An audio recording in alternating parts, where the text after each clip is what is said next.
What if your 20 grand Rolex was born shoulder to shoulder with a $200 knockoff in a buzzing Chinese megafactory? Imagine pristine rows of steel cases rolling down the same conveyor, one batch destined for Geneva glory, the next for a cardboard box marked Replica A Grade.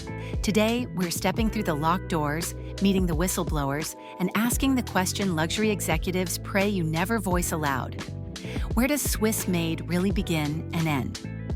Keep watching, because by the end of this story, the dial on your definition of value may spin 180 degrees. Rolex was never just a watch. It was a story sold in stainless steel and gold.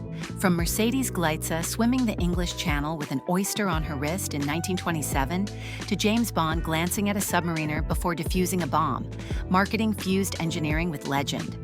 Retailers whispered about artisans hunched over benches in smoke-free mountain workshops, each gear lovingly polished by hand. Collectors repeated the folklore until it felt as solid as the watch itself. The Swiss Alps, the cowbells, the 8th generation horologist. Together, they forged an aura strong enough to make a mechanical timer double as a social passport. But every myth has a pressure point, and ours begins 5,000 miles east of Geneva. Speed past Hong Kong's northern border and you hit Shenzhen, a city that went from fishing village to 11 million strong tech colossus in one generation. Today, its watch industry alone pumps out an estimated 42% of the world's annual production: luxury, fashion, smart, and everything between.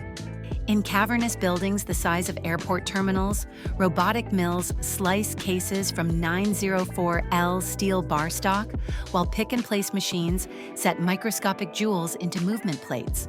You won't find alpine chalets, but you will find industrial repeatability. Swiss brands secretly crave consistent tolerances, lightning-fast turnaround, and costs that shrink as volume soars. Shenzhen's vendors speak fluent NDA. They make bezels for one brand at 9 a.m., crown guards for another at noon, and identical unbranded parts after hours. For decades, the arrangement stayed invisible behind layers of subcontracting. Then the smartphone camera changed everything. In late 2024, a 52-second TikTok clip rocketed across Watch Talk. A line worker pans over trays of finished dials, Rolex coronets glittering under fluorescent light, before muttering in Mandarin, "These ship tomorrow. Next batch is the same but no logo." The video hit 8 million views in 24 hours, re-uploaded faster than lawyers could issue strikes. YouTubers followed, piecing together longer exposés with interviews, shipping documents, even drone shots of industrial parks ringed by barbed wire. Suddenly, the person who saved 3 paychecks for a date just had to process a new reality.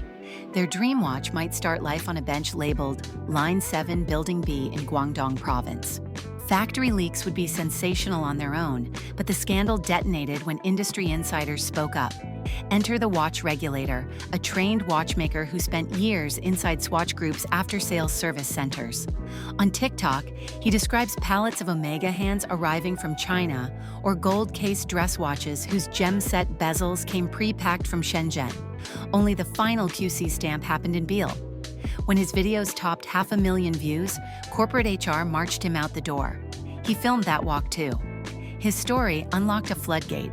Supply chain consultants confirmed that Swiss firms routinely outsource stamped components, sapphire crystals, and even QSC-certified movement plates to Asian vendors.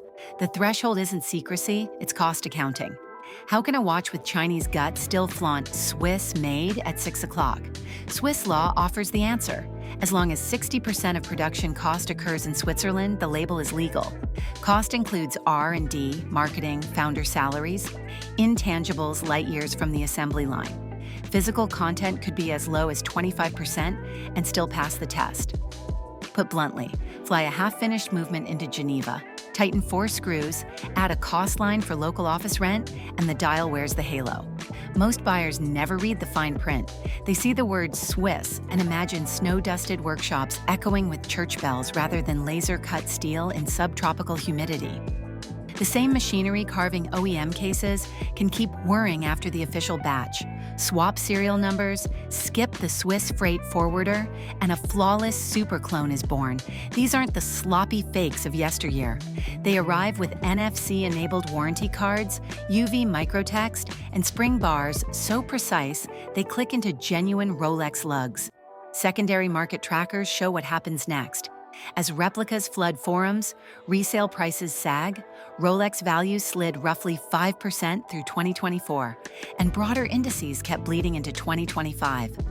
Watch technicians whisper about date justs that pass pressure tests, time grapher checks, and authorized dealer scrutiny before the truth emerges months later under high magnification teardown. When fakes get that close, the line between luxury and commodity blurs beyond rescue. Rolex management faces a fork in the road. Official retail prices in the US are climbing 3% this May to offset tariffs and currency swings.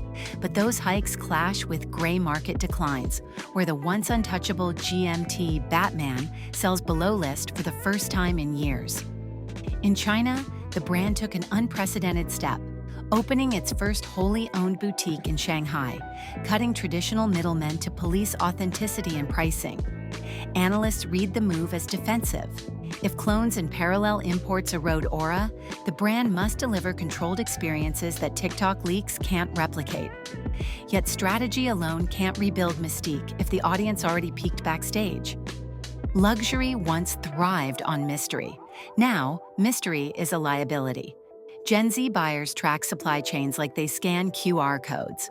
If a house can boast carbon-neutral gold or artisanal finishing on every bridge, great, prove it. If not, obfuscation reads like deception. Some independents are pivoting. Nomos lists its component origins. Ming openly partners with Malaysian suppliers. A Swiss seal may still command respect, but only when backed by receipts, not romance. Brands that adapt could reframe value around design, durability, or service rather than birthplace. Those that cling to smoke and mirrors, their dates are already winding down. So next time someone flashes a gleaming Oyster at a dinner party, don't just ask, how much did it cost?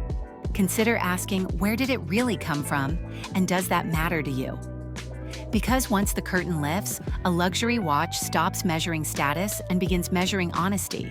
And in this new light, seconds aren't the only thing ticking. Trust is too. If today's expose made you glance twice at your own wrist, hit like, punch subscribe, and drop a comment.